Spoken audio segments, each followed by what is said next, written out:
অহেতুক অ্যান্টিবায়োটিক নেওয়া বন্ধ করুন। সামান্য সর্দি কাশি বা দুদিনের জ্বর হলে আমি পেশেন্টকে দেখেছি তারা ডাক্তারের কোনো প্রেসক্রিপশন ছাড়াই মেডিসিন শপ থেকে তাদের কাছে খুব কমন একটা অ্যান্টিবায়োটিক, সেটা হলো অ্যাজিথ্রোমায়োসিন, এই মেডিসিনটা কিন্তু প্রায়ই নিয়ে থাকে। ঘন ঘন অ্যান্টিবায়োটিক নিলে আমাদের শরীরে কিন্তু এই অ্যান্টিবায়োটিকটা ভীষণ রকম বাজেভাবে এফেক্ট ফেলে। যেমন প্রত্যেকটা অ্যান্টিবায়োটিকের বিভিন্ন রকম সাইড এফেক্টস থাকে। খুব কমন সাইড এফেক্ট হচ্ছে যে আমাদের যে ইন্টেস্টাইন বা খাদ্যনালীতে কিন্তু গুড ব্যাকটেরিয়া এবং ব্যাড ব্যাকটেরিয়া, মানে ভালো ব্যাকটেরিয়া এবং খারাপ ব্যাকটেরিয়া দুটোই থাকে।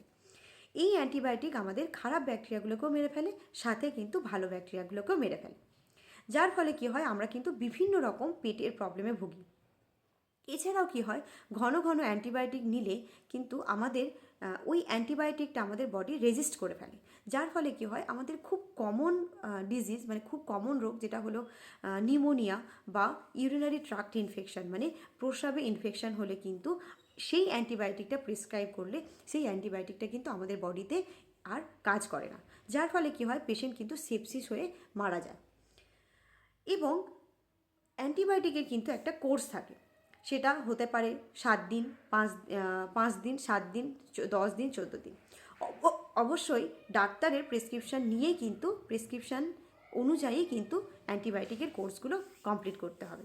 ডাক্তার যেভাবে যত দিন সেই অ্যান্টিবায়োটিকগুলোকে নিতে বলেছে ঠিক সেইভাবেই কিন্তু ফলো করতে হবে। এরকম নয় যে অ্যান্টিবায়োটিক আমার ভালো হয়ে গেছে বলে আমি 2 দিন খেয়ে বন্ধ করে দিলাম, তা কিন্তু নয়। তাহলে কিন্তু সেই অ্যান্টিবায়োটিকটা কিন্তু বডিতে কোনো রকম কাজ করবে না। ফলে কী হবে, সেই রোগটা আবার কিন্তু ফিরে আসতে পারে। এছাড়াও আমরা কি করি, অ্যান্টিবায়োটিক প্রেসক্রাইব করলে অবশ্যই প্রোবায়োটিক দিয়ে থাকি। সেই প্রোবায়োটিক কী করে, আমাদের গুড ব্যাকটেরিয়াগুলো, মানে আমাদের ইন্টেস্টাইনে যে গুড ব্যাকটেরিয়া, মানে ভালো ব্যাকটেরিয়াগুলো থাকে সেগুলোকে একটু সেফ রাখে।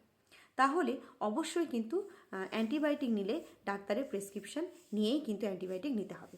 এছাড়াও যদি দুদিনের জ্বর বা সামান্য সর্দি কাশি হয়, তাহলে প্যারাসিটামল বা ঘরোয়া কিছু উপায় ব্যবহার করে সেটাকে ঠিক করার চেষ্টা করতে হবে। যদি সেটা ঠিক না হয়, তাহলে অবশ্যই ডাক্তারের কাছে গিয়ে ডাক্তারের পরামর্শ নিয়েই কিন্তু এটার ট্রিটমেন্ট করানো উচিত।